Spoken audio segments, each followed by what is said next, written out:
Terus ada juga ini tangkis tonjol. Jadi setidaknya ya gue abis dihujat seperti kayak masuknya nggak layak, setidaknya gue nunjukinnya pakai prestasi. Gue tutup telepon, nggak nyampe 5 menit, udah nggak ada. Wow, langsung itu gue di breakfast itu gue nangis, gue ngejar begini doang, sampai pertandingan gue gini terus.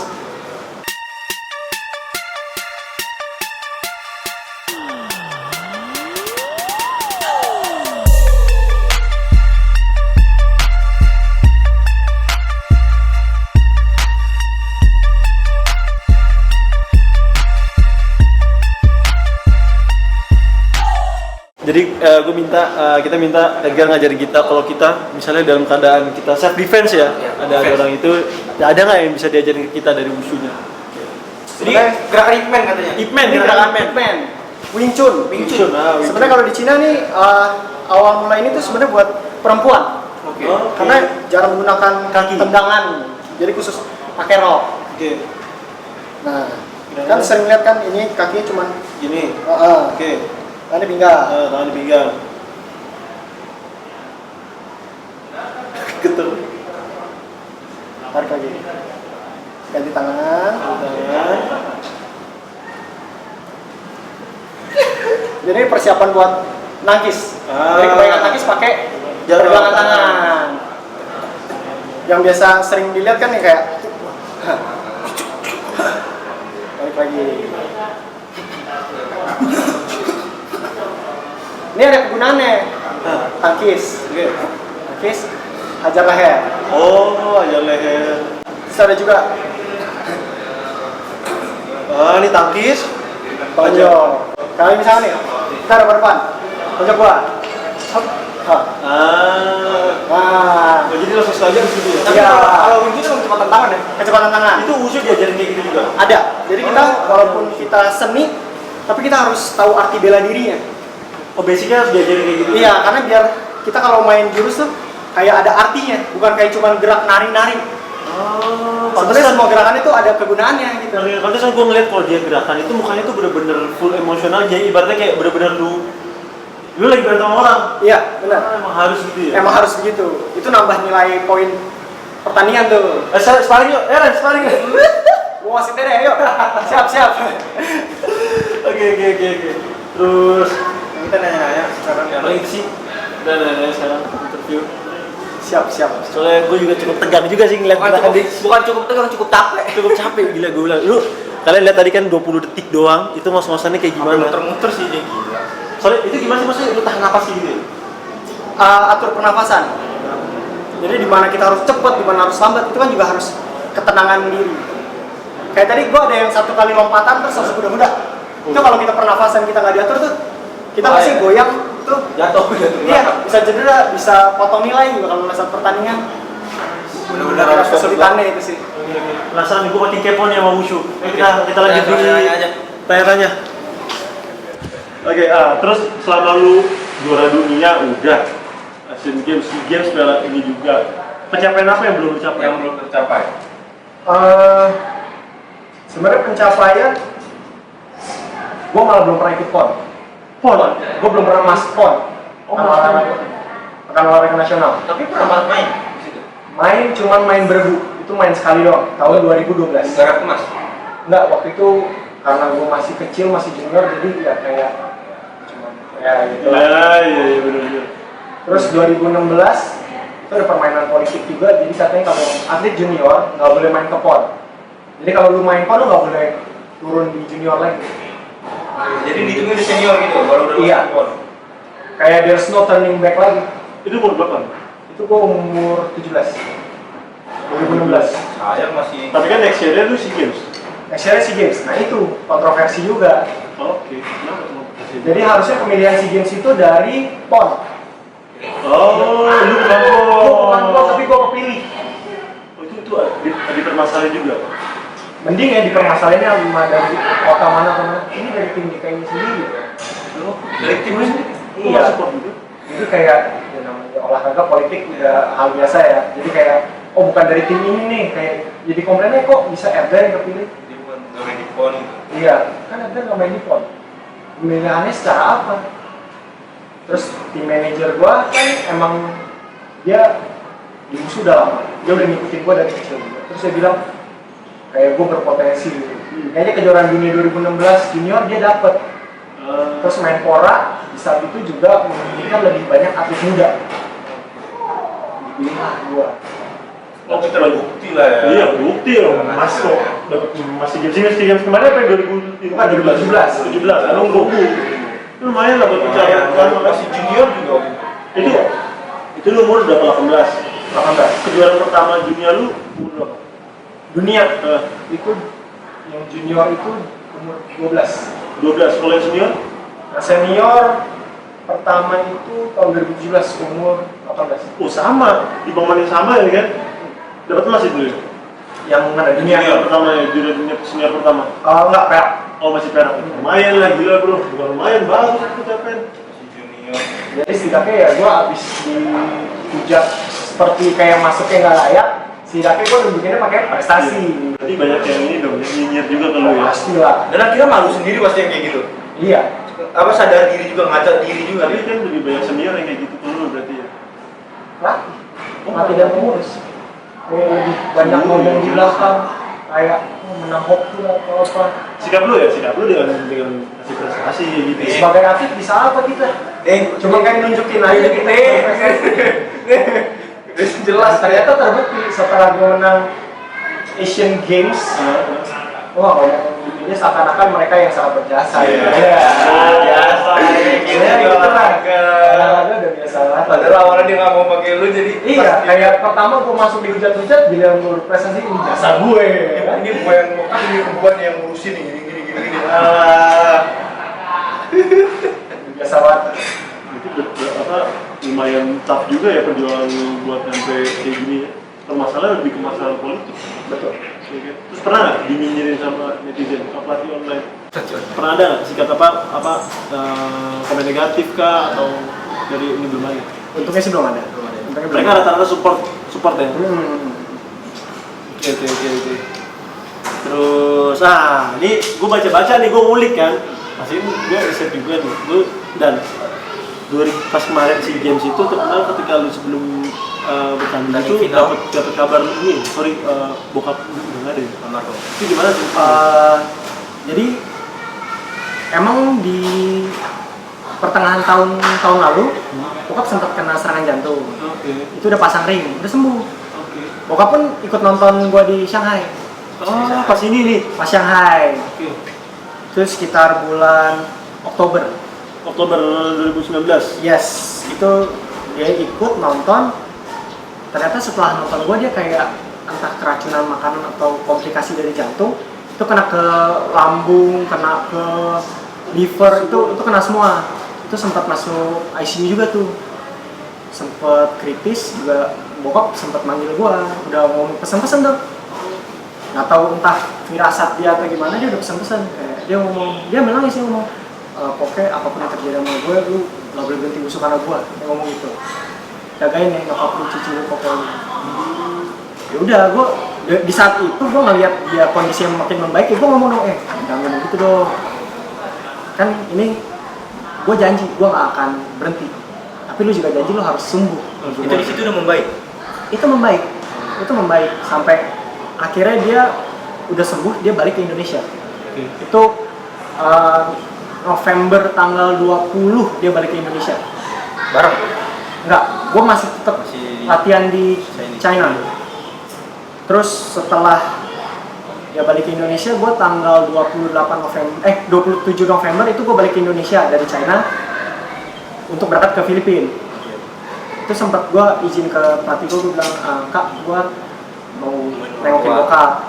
Itu sempat tuh makan keluarga bareng, full komplit. Bokap masih kuat ya? Masih biasa aja. Terus udah gue berangkat SEA Games.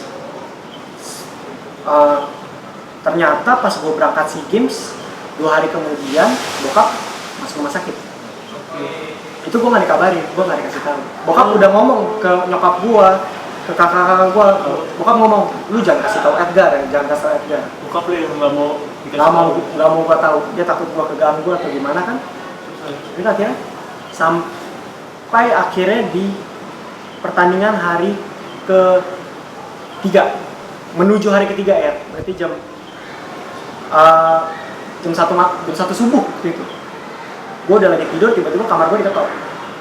Terus ternyata tim manajer gue, pelatih gue, ketua pelatih gue udah kumpul. Dia cuma kasih handphone. Yang nelfon di saat itu adalah Mama Edgar, nyokap gue berarti kan. Oh lagi nelfon itu? Langsung ya, maksudnya dikasih ke gue. Gue angkat, ngomong koko gue. Koko gue cuma ngomong, ini kemarin papa kena serangan jantung lagi. Dia bilang, kayaknya bisa dibilang udah nggak ada. Ini juga tinggal dari alat doang, pernafasan. Dan ini kita mau copot. Ini lu ngomong dulu sama bokap, gitu kan. Gue cuma ngomong ke bokap, walaupun dia nggak respon ya, silakan masih bisa dengar. Ngomong kayak, ya udah, yang pokoknya papa tahu yang terbaik buat papa gitu. Gue nggak berhenti, gue harus fight terus. Gue bilang, udah, gue tutup telepon, gak nyampe 5 menit, udah, nggak ada. Terus setelah itu gue benar-benar nggak bisa tidur tuh dari jam setengah 2 subuh sampai gue tanding jam 7. Nggak tidur itu, pikiran gue kemana-mana itu. Gue sendiri juga lagi. iya, teman gue tidur udah, terus gue mau nangis nggak bisa, gue cuma bisa ngeliatin foto sama bokap gitu kan. Gue mau sedih gitu, gue mau keluarin aja, gue mau nangis gak bisa. Sampai akhirnya pagi gue mandi, siap sarapan, di sarapan lalu gue dapet chat dari pelatih gue tuh yang Gogi itu. Lalu dia ngomong, bokap lu itu orang terbaik yang pernah gue temuin. Langsung itu gue di breakfast itu gue nangis, gue ngejar begini doang, sampai pertandingan gue gini terus. Gue sampai bingung, gue tanding gimana, konsentrasi nggak bisa.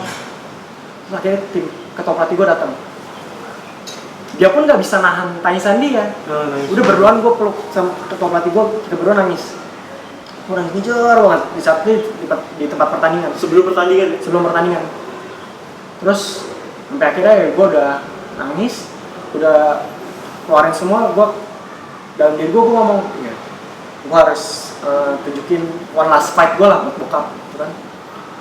Ya udah gue tanding, ternyata medali. Dari itu ya. Tapi pikiran kosong atau gimana tuh, Pak? Wah, itu gue udah gak bisa mikir apa sih. Itu kayak masa-masa terburuk sampai sekarang aja nih ya, udah setelah hampir setengah tahun sebelum tidur dan apa tuh masih sering kepikiran gitu, kayak suasananya, kayak dikabarin itu. Ya, lu kaget gak sih, maksudnya nggak tiba-tiba lu tadi sehat, lu pergi kemana, itu langsung nggak ada.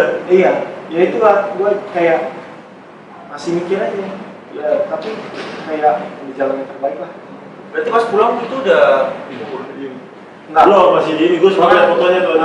Kan gue secara Katolik, jadi 3 hari setelah meninggal baru dikubur kan. Setelah tanding itu gue langsung cari tiket pulang. Oh langsung ya? Dan waktu sempat ini mendali ya? Iya. Oh, sempet. Karena di saat itu juga gue nggak bisa bener-bener langsung, karena waktu itu di Filipina itu ada typhoon. Okay. Jadi semua penerbangan di cancel. Itu ada gosip katanya nggak bisa pulang sampai beberapa hari kemudian. Itu gue udah stres itu sih, kayak masa gue nggak entah gimana buka telepon travel dan lain-lain, mereka bilang nggak ada penerbangan. Buat cek ke aplikasi, ternyata ada sisa 1 penerbangan di Indonesia malam. Langsung lo ambil itu? Gue langsung bilang ke pelatih gue, Kak, gue mau pulang, ini ada tiketnya. Mau bisa pulang atau di cancel atau gimana, gue bodo amat, penting cobalah. Kira gue ditemenin satu pelatih gue juga pulang. Dan ternyata ya emang agak delay, cuma tetap pulang malam itu juga. Lu dapat momen buat ketemu, buat ngeliat bokap lu? Iya, jadi jam 3 subuh gue nyampe Jakarta. Langsung gue ke rumah duka, gue langsung kasih medali gue, itu kan gue tempel di bokap. Berat sih, rasanya pasti, ya apalagi pas lu luas apa si games ya, pas lagi mau ketanding. Dan itu gue ada beban lain bahwa gue target emas buat Indonesia. Indonesia targetin musuh 2 emas. Dan di saat itu kesempatan cuma 2. Dan lu dapat dua-duanya? 3 ya, bro. 2. Si games, kalau si games 2. Dan ya buat Indonesia juga lah. Semoga bokap kenal sana. Ya amin lah. Masih juga Bangga juga sama lo yang sekarang di sini. setidaknya gue seneng lah. Bokap gue punya cita-cita bahwa gue di umur senior gue tuh dapat juara dunia. Dan Di saat nonton yang dia nonton dia di datang, Cina ya. malah gue kasih 3 medali emas gitu. Itu paling. Ada sesuatu yang belum mungkin mimpi bokap lo yang belum dicapai sama lo itu. Aku udah. Kayaknya sih udah semua sih. Udah Jadi, semua ya. emang dia tau lah waktu yang terbaik gitu kan. Menurut gue dia udah semua yang dia mau tercapai. Dibanding dia ternyata sembuh terus harus di kursi roda atau gimana. Gue yakin ya ini emang udah kemauan dia lah untuk jalan hidup. Kalau ada sesuatu ada nggak pencapaian atau target goals your life goals yang belum sampai dicapai, yang pengen dicapai itu? Sebenarnya sih gue dari kecil ya gue pengen gue juara olimpiade gitu kan. Tapi ya apalah daya gitu kan. Usu mau masuk olimpiade belum ada. Itu ya semoga aja ya Usu. Ya mudah-mudahan. Gue pokoknya pengen bertahan selama mungkin, selama gue masih kuat nih sampai ada olimpiade ya. Mulai sudah emas. Ya, nggak usah itu lah gue ikut olimpiade gue udah seneng banget. Senang banget ya. Pencapaian tertinggi ya Iya. buat atlet. Oke terus ini kan ngomong Usu, lu ada nggak pikiran ketika lu Selesai. pensiun dari Usu lu masuk ke film Action. action? Sebenarnya sih kalau sekarang dibilang ya gue bilangnya pasti belum ya, karena kan kalau misalnya atlet sama main film kan pasti bentrok banget tuh, jadwalnya latihannya pasti keganggu banget tuh. Tapi kalau untuk setelah Nggak ada yang tahu ya. nggak ada yang tahu, siapa tahu dapat tawaran, ya lumayan kan? Katanya udah ada, lumayan. katanya udah ada. Ada omongan, Oh. mau ketemu cuman karena COVID ini Covid jadinya ini. nggak jadi kan. Emang rata-rata kalau yang atlet Wushu setelah pensiun tuh ngapain? Mayoritas sih jadi ngajar, Latih. Oh, latih. Cuman selain itu ya jarang sih ini, kebanyakan ngajar. Ya siapa tahu lah dia jadi artis film kan, gue bisa nonton dia di bioskop. Gue percaya alhamdulillah masa depan aman ya. Dapat tiketnya dari kita kan. Oke terus udah sih terakhir Harapan terakhir iya. Wushu di Indonesia tuh harapan Sebelum terakhir ada nggak harapan untuk Wushu Indonesia? Ya gue berharap sih dari pemerintah, dari pengurus, dari Pemprov itu semua perhatian ke Wushu ini mudah-mudahan begini terus lah, karena sekarang ini perhatian kepada Wushu ini lumayan cukup baik ya. Menurut gua dipertahankan lah, kalau bisa ditingkatkan lagi, karena akhirnya sekarang terbukti bahwa atlet Wushu itu punya potensi, bakal punya masa depan. Masa depan udah bukan bisa dilihat masa depannya, Iya. udah terbukti. Bukan hanya cuma berprestasi tapi bisa menghasilkan juga lah. Iya sih. Semoga bisa lebih mantap lagi Wushu ya. Kali ini gue punya anak kan bisa masuk Wushu kan. Diajari siapa-siapa ya. Gue udah kenal ini satu kan. Wushu juga masuk Olimpik. Iya, mudah-mudahan Wushu juga masuk Olimpik kan. Semoga masuk Olimpiade juga. Semoga penilaiannya lebih fair dan lebih. Oke. Gimana politik ini? Oke. Sekarang kita masuk ke Sesi terakhir. Sesi game terakhir. Rapid Namanya gamenya rapid question, pertanyaan cepat. Kita ada 5 pertanyaan, masing-masing pertanyaannya ada 2 pilihan. Lu pilih satu, Dan ntar di jelasin. akhir lu jelasin. Kenapa oke? memilih itu? Oke. Pertama, mending main PUBG atau latihan Zoom? PUBG lah. Apa ini? Wah, cepat lagi jawabnya. Gak ragu dia. Yang kedua nih, cewek bisa masak atau enggak? Bisa. Jadi kita tanya langsung lah sama yang ketiga, pilih Bruce Lee atau Jet Li? Bruce Lee. Oke, Bruce Lee. Perempuan rumah tangga atau karir? Rumah tangga. Rumah tangga, oke. Ketika pensiun dari Wushu, mau jadi aktor atau pelatih? Pelatih. Oke. Kita tanya. Pertanyaan pertama, mending main PUBG atau latihan Zoom? Apa ini? Apa-apaan ini dia pilih? Yang jawaban nggak sih? Gue pelatih gue nonton ini.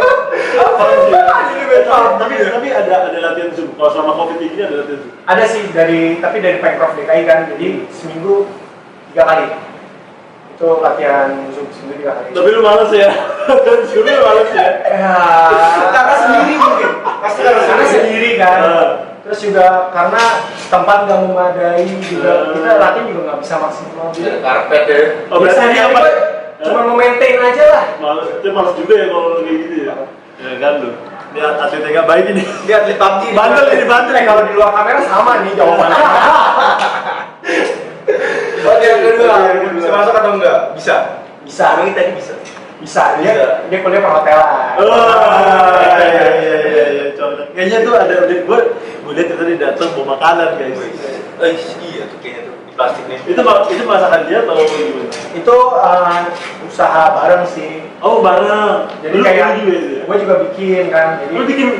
bikin. Apa sih Bikin. kue atau? Itu kue tiramisu namanya. Nanti lu baru cobain ya. Oke, Selasa ini ya. Jadi cewek bisa masak. Sorry. Kalau dia juga bisa masak. Biar cocok. Biar cocok. Di dapur. Oke, tuh teman-teman yang berarti bisa masak tuh dia suka yang masak berarti kan? Kali Udah aja. ada, Udah ada. Itu bener-bener kompor Ini maksudnya buat dia. Oh, dia juga udah ada kan yang kemarin. Udah ada. Nonton dia nih. Oke, yang ketiga, Bruce Lee atau Jet Li? Bruce Lee. Kenapa Bruce Lee? Karena dari kecil gue suka nonton filmnya Bruce Lee. Terus juga emang Bruce Lee itu jago kan. Ya sebenarnya dua-duanya jago sih Bruce Lee. Bruce Lee dan Jackie Chan itu dua-duanya emang dasarnya wusu. Dari kecil bisa wusu. Jadi emang berprestasi juga. Tapi lebih lama siapa sih? Bruce Lee tua. Bruce Lee udah lebih tua dibanding Jet Li. Udah meninggal. Udah.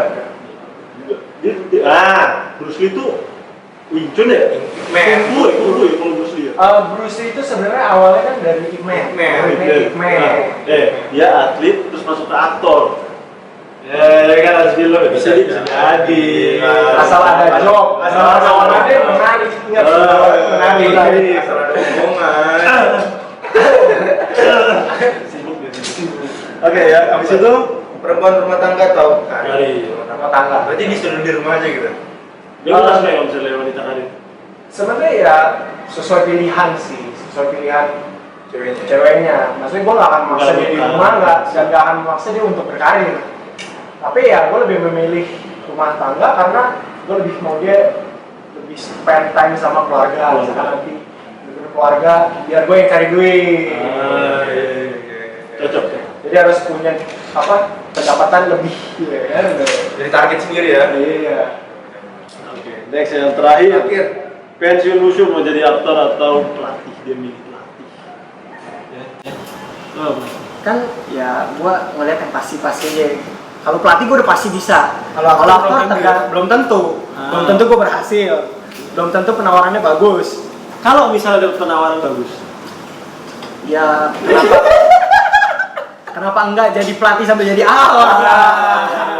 bisa dua-duanya. Yang sangat tepat. Oke deh Edgar. Terima kasih banyak ya. Udah mau gelap bro. Udah mau gelap juga. Dari terang sampai gelap. Thank you untuk waktunya, sukses buat lu juga dimanapun berada, untuk wushunya juga. Tetap sehat-sehat. Ya, thank you udah ngajarin kita main golok-golokan. Pokoknya sehat-sehat terus, sukses buat lu, kabar-kabar kita kalau butuh apa-apa. Siap, sama-sama. Kami juga. Oke, itu palingnya. Palingnya dia ngomong Buat pemirsa, teman-teman yang lagi nonton, like, komen, dan mungkin apa Hanif Hanif dan Randy Show. Ini buat semua yang nonton seri ini nih yang sama gua. sama lu aja ya. Oh, yang semua ya, semua. Buat semua yang nonton channel ini, jangan lupa like, komen, dan subscribe. Channel YouTube-nya Hanif dan Randy Show. Channel YouTube-nya Hanif dan Randy Show. Wey. Terima kasih banyak. Thank Kita you. juara dunia. Makin sukses lah kita. Amin. Oke. Gua sama Randy pamit dan Edgar. Assalamualaikum warahmatullahi wabarakatuh.